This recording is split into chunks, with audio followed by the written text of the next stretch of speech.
Este sol de Deus é luz e amor. Bom dia, bom dia. Vamos chegando. Olha o que Deus nos deu de presente. Ao amanhecer com Cristo de domingo. Amanhecer com Cristo da família. Em raios de luz.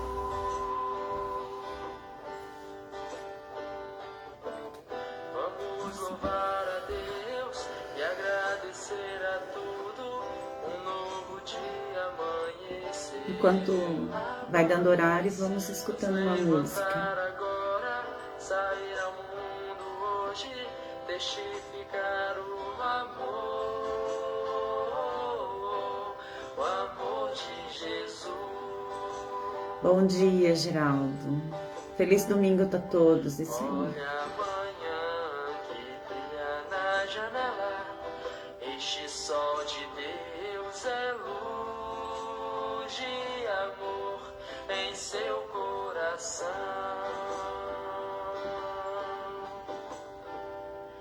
Olha o que Deus nos deu de presente, diamantes de poeira flutuando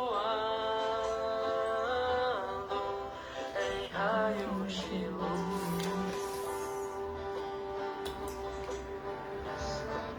Vamos louvar a Deus e agradecer. Vamos esperar o horário para nós começar. Um novo dia amanheceu. Nos levantar agora, sair ao mundo hoje, testificar o amor de Jesus.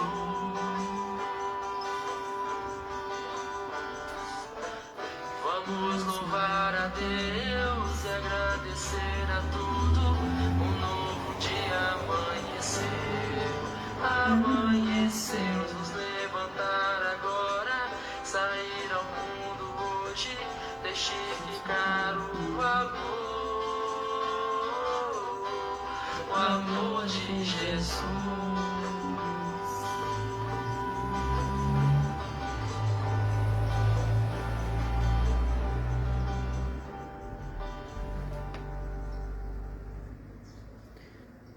Bom dia a todos. Nós estamos para mais uma manhã no Domingo da Família, onde nós fazemos a sequência do livro Deus Confia nos Pais, da Lúcia Moisés.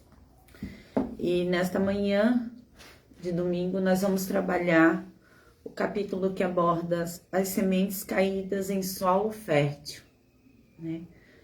Mas para iniciarmos o nosso estudo desta manhã, já começamos com a música, mas vamos elevar ao pensamento a Deus, nosso Pai, ao Mestre Divino Jesus, e vamos agradecer a oportunidade de estarmos neste momento conectados à palavra que o Mestre trouxe, que possamos ter um pouquinho de paciência conosco mesmo, dando oportunidade para que os nossos ouvidos efetivamente ouçam a palavra do Mestre e floresçam em nossos corações, e que a partir daí a gente possa praticar o verbo, praticar a ação, como ele nos ensinou. Então, bom dia àqueles que estão chegando, né? Opa, tá travando? Oi, bom dia, Cleison. Tinha dado uma travada aqui, né? Tá tudo bem aí, Cleison? Estão me escutando bem todos? Tá tudo certinho? Então vamos começar o capítulo A Semente Caída em Solo Fértil. A Lúcia Moisés, nesse capítulo, ela traz dois relatos de jovens, né? Ela faz uma comparação com a gente que é evangelizador, que a gente trabalha na evangelização, né? A gente fala da semeadura, né? Da semeadura da evangelização. E ela fala, traz o título como Semente e Solo Fértil, 2 casos de evangelizadores, né? Não dela, mas um caso que foi de uma mãe lá nos Estados Unidos que relatou para ela que o menino Rafael ajudou um amigo que estava com problema na família, com dificuldades em relacionamento, passando por um momento difíceis. E esse amigo Rafael, com 13 anos, né, ele deu uma ajuda ao amigo e começou a explicar coisas sobre o relacionamento, sobre a vida em família, e dando muito suporte a esse amigo lá, né? Até que um dia, né, o amigo, confortado com aquelas explicações lúcidas, aquelas explicações coerentes, perguntou, né, onde você aprendeu essas coisas? E ele respondeu, eu sou espírita. Quando eu li essa passagem, até me fez lembrar de alguns momentos na minha vida, em alguma situação, e onde eu fui questionada, qual era a minha religião? E eu respondi, sou espírita. Mediante, talvez, a diferença da postura tomada àquela situação, né, foi isso que me remeteu essa pergunta, né? Qual é a sua religião? Né? Mas a religião, a gente sabe que todas elas são necessárias, são importantes, mas só que elas conduzem as pessoas, assim vamos dizer, de formas diferentes. Pois elas traduzem o que está, vamos pegar ali no Novo Testamento, que é o que a gente tem como base, né? A palavra do Cristo. Mas elas traduzem de formas diferentes. E a doutrina espírita, ela tem uma diferença muito grande, né, das demais, porque ela aborda a reencarnação como um projeto divino para todos nós. Mas dando a sequência no livro da Lúcia, no Deus Confia dos Pais, a outra história que ela traz é a história de um evangelizando de 19 anos, onde ela foi fazer uma atividade na evangelização e perguntou, né, qual era o maior medo. Eis que o Daniel, o evangelizando, responde, né, meu maior medo, diz ele, é deixar de cumprir aquilo deixar de cumprir aquilo que me comprometi a fazer na presente encarnação. Então chamou a atenção ela que esse jovem com 19 anos já tinha uma responsabilidade com um compromisso assumido, mostrando já o seu conhecimento. Ali já, ele com 19 anos mas ele já tinha um conhecimento da doutrina e já tinha uma responsabilidade sobre a sua vida terrena, sobre as suas ações aqui na Terra. Então, falando sobre essa responsabilidade dos pais para com os filhos, pois a responsabilidade de implantar o Evangelho do Cristo é dos pais. Bom dia, tudo bom? Seja bem-vinda.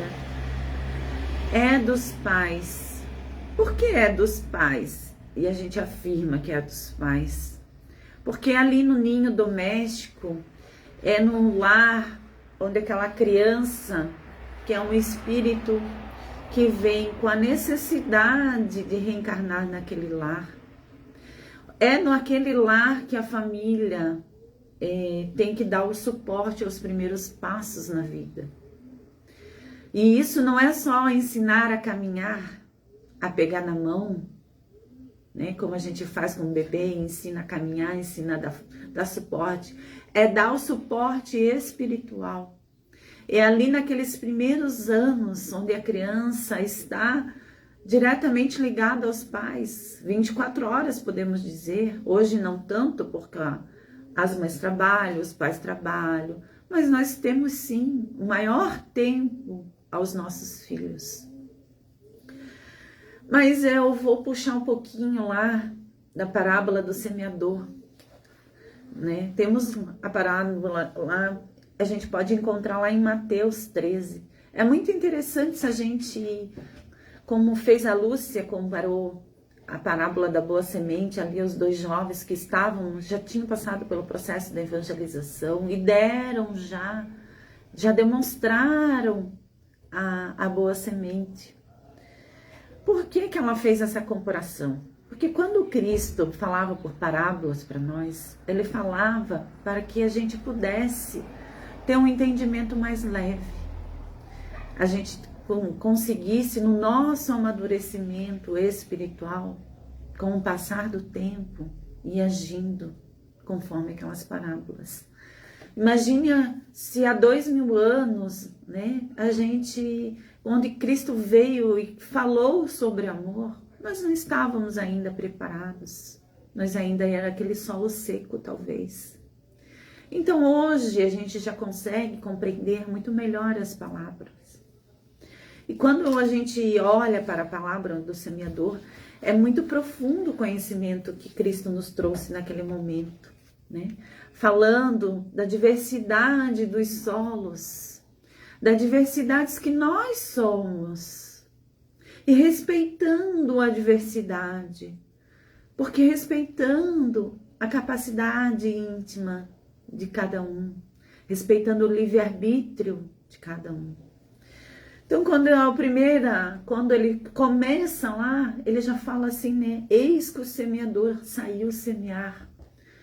Né? Sempre o Cristo coloca a ação, a nossa ação como movimento, né? Como nós temos que agir, nós temos que fazer.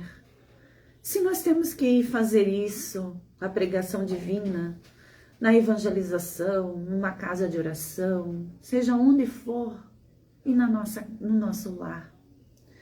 Como nós temos responsabilidade de sair semeando em nosso lar. Ao sair semear, né, nós já estamos o que também? Então, demonstrando que nós já estamos com o Evangelho em nosso coração. Então, há necessidade sim de nos prepararmos, de conhecermos, de estudar, de nos adaptar, de nos modificar, de deixar sermos talvez aquele solo seco e começar a ser um solo fértil. E aonde nós vamos começar aquele solo fértil? Em nosso lar. Então, quando ele saiu semear, eis que, né, as primeiras sementes caiu sem querer, né, ao caminho. E o que aconteceu? Vieram as aves e comeram. Quando vieram as aves e comeram, a gente faz uma analogia, né? Aqueles que ouçam as palavras e retiram-se. Bom dia, seu Moacir. Tudo bom? Bom domingo a nós. Aqueles que ouçam as palavras, mas sequer interiorizam, sequer mentalizam, questionam. Não, eles só ouvem, escutam a palavra e se vão. Aqueles que muitas vezes passam na casa espírita, mas dizem, não, isso não é para mim. Ou que passam num centro de oração qualquer, num grupo de oração, onde fala a palavra do mestre e diz, não. São solos o quê? São terrenos ainda não preparados. Mas Deus é benevolente, né? Ele dá tempo a gente. Ele dá tempo a gente amadurecer. E daí, o que aconteceu? Em outra parte, caíram em pedregais, em terrenos com pedras, onde tinha pouco solo, né? Isso, né, lá relata Mateus para nós, onde tinha pouco solo.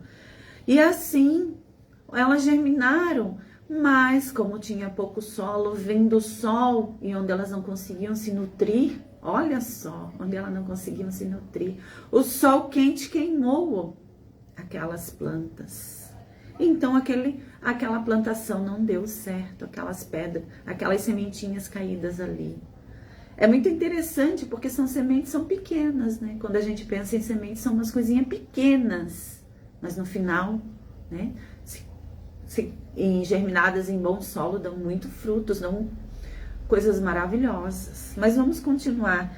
Caindo em pedregais, caindo ali em solo, né, ruim ainda, né, a gente faz uma analogia, né, com as pedras, né, isso a gente trabalha muito, né, que as pedras são as nossas mentalizações ainda, as nossas formações mentais, porque quando a gente vai vivendo, a gente vai trabalhando os nossos sentimentos e muitas vezes a gente vai criando realmente, né, como diz a doutrina, né, pensou, plasmou formações mentais que nos vão deixando amarradas, que nos vão deixando impróprias para outras situações. Então a gente tem que quebrar essas pedras efetivamente e removê-las de nós. E essas condições, né, esses condicionamentos, esses reflexos dominantes, né, são difíceis de retirar. Uma vez implantado, uma vez ali, aquelas pedras em nós temos que trabalhar. Então, continuando o semeador, né, e outra caiu nos espinhos, né, caindo nos espinhos e cresceram e foram sufocadas, né, sufocadas. Será que a gente às vezes fala a palavra e a palavra é sufocada? Bom dia, Lu, bom dia. Bem-vinda. Mas a palavra que caiu ali e que ouviram e que foi sufocada, né? A gente pode fazer uma comparação muito bem comparando aos bens materiais. Aqueles que escutam as palavras, mas se deixam dominar pela matéria, se deixam dominar pelos bens materiais, sufocando aquele germe recebido. Porque está lá, né, no Livro dos Espíritos, a explicação de que está na nossa consciência implantada as leis divinas, né? Lá em Leis Morais, no capítulo Leis Morais. Então, assim, se nós estamos com a palavra, foi implantada, mas quando a gente vê o mundo material, os bens materiais, o conforto extremo, porque tudo é necessário, né? A gente sabe, né? Mas o supérfluo não é necessário.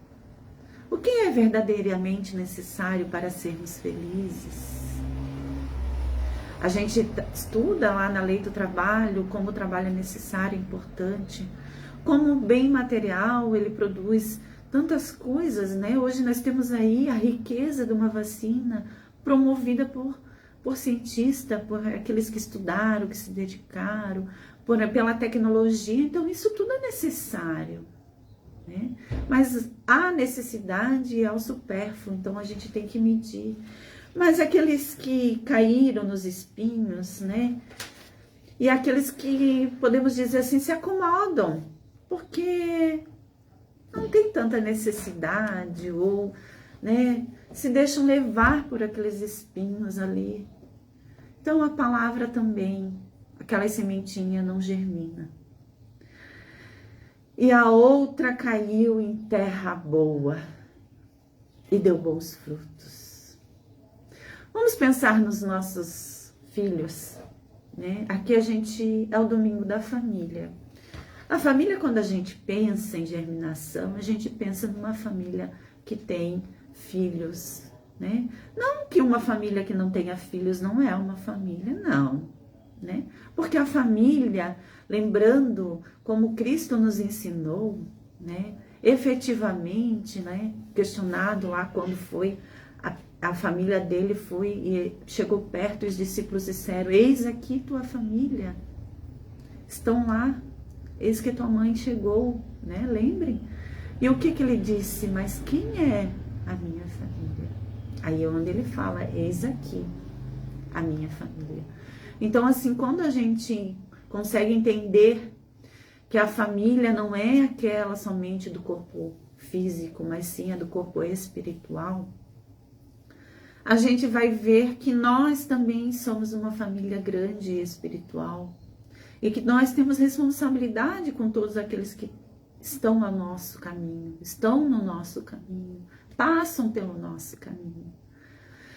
Mas vamos pensar, né, na germinação dessa terra, dessa semente em terra boa. Quando caiu a semente em terra boa, deu frutos. Uma a 100, outra a 70, outra a 30. Aí, eis a questão, né? Olha só, nem todos os filhos são iguais, né? Às vezes a gente acredita dizer assim ainda, eu eduquei todos iguais, eu dei os mesmos ensinamentos. Será que efetivamente a gente ensinou igual? Não, até porque não são iguais as criaturas, né? Uma outra questão que a gente às vezes escuta, né? Ontem eu estava escutando o Evangelho por Emmanuel, por Saulo, né? E ele estava até nos conversando sobre isso, que às vezes a gente diz assim, eu dei de tudo, mas o que é dar de tudo? Eu fiz tudo. O que é que eu fiz tudo? Eu fiz tudo dentro daquele momento meu, dentro daquela minha capacidade, dentro daquele meu entendimento. Porque nem sempre nós estamos iguais. Eu hoje sou muito diferente de 10 anos atrás. Eu hoje sou muito diferente de que há 5 anos atrás. Então, assim, quando os filhos vão vindo, a gente vai amadurecendo também, vai tendo uma outra visão. Então, nós não somos, né, assim, o tempo todos iguais. E também não ensinamos iguais. Então, nós temos que respeitar também os nossos filhos com as suas diferenças. Mas nós temos que germinar. E esta responsabilidade da germinação, né, da palavra, do reino de Deus em corações férteis, é fundamentais. E esse ensino do Evangelho, o Cristo ele foi muito sábio, né? Quando lá no livro Boa Nova ele tem uma explicação, né, do que seria esse reino de Deus e como implantar, quais seriam as pessoas que estariam dispostas a receber o reino de Deus. E ele fala que serão pessoas com corações dispostos, né? Pessoas com os corações abertos. Mas, às vezes, a gente pega um filho, um coração com um solo pedregoso. E nós temos que ir ajudando a tirar pedra a pedra, a remover. A Lu coloca lá, amar e respeitar os filhos como seres em evolução que são. Então, assim, é um exercício tão grande, né? Assim, nós vamos aprender tanto na função maternal, né? Paternal, que o crescimento dessa semente em nossos corações será muito maior também. Porque nós temos que, se a semente germina em nós, o que acontece? Tem que dar bons frutos. E esse dar bons frutos aos nossos filhos seria dar o quê? Bons exemplos. Então, assim, a cobrança é muito maior conosco do que para os nossos filhos, né? E eles... Mas ali, vamos terminar a parábola, porque terminando a parábola a gente vai terminando também o nosso estudo, mas o nosso entendimento. E eis que daí Cristo termina assim, né? Quem tem ouvidos para ouvir, que ouça. Essa forma que o Cristo nos ensinou de educar, quer dizer, né? Olha só, aquele que tem ouvido de ouvir, que ouça. Aquele que não tem, um dia vai ter. Aquele que está com o ouvido aberto o suficiente, vai escutar e vai realmente falar sobre as coisas, não as coisas terrenas, mas as coisas do céu, né? Mas então nós temos que respeitar quem está com os ouvidos ainda, né, tampados, com os ouvidos ainda doentes, mas nós temos o dever, o compromisso, né, de ajudar nesta cura, nesse tratamento. a remover as pedras, a remover os espinhos, a não deixar, gente, que lindo isso, a não deixar os pássaros comer. Vamos pensar, né, que os nossos filhos, eles precisam desse cuidado, desse atenção, desse atento nosso. Claro que a gente sempre fala da importância do evangelho no lar, porque o evangelho no lar, pensamos, né, semanalmente estamos ali conversando sobre as coisas, né, espirituais, sobre essa implantação do evangelho, a implantação do reino de Deus em nós. Então, o evangelho no lar é a oportunidade que nós temos em nosso lar de serenar os nossos corações, de serenar daquelas tumultos às vezes ocorridos durante a semana, porque nós somos aqui na terra ainda de prova de mundo, expiações, num processo de regeneração, né? Então nós temos a oportunidade. Nossa amiga colocou o evangelho no lar, luz para a família. Então com esse evangelho no lar ali, às vezes, né, a gente dissipa as pedras, a gente afasta as aves, a gente não tem noção muitas vezes. E a evangelização, né, ela fala ela termina falando, né, da bênção que é quando as crianças já nascem em solo espírita. Né? Eu nasci em solo espírita, realmente minha vida foi diferente, porque o meu entendimento desde criança sobre a vida, sobre o meu corpo, sobre as minhas atitudes, sobre a minha responsabilidade era outra, né? Então, assim, se nascemos em berço espírita, por que não plantar isso nos nossos filhos? Realmente é um momento de luz, o evangelho, né? O evangelho no lar é um momento de muita luz. Então, assim, ainda a gente escuta, né, de pais, não é o momento de falar sobre o Cristo, eles não têm entendimento. Isso a psicologia, a ciência já mostrou tudo ao contrário, né? Que as crianças, elas têm um cognitivo muito mais rápido de aprendizagem.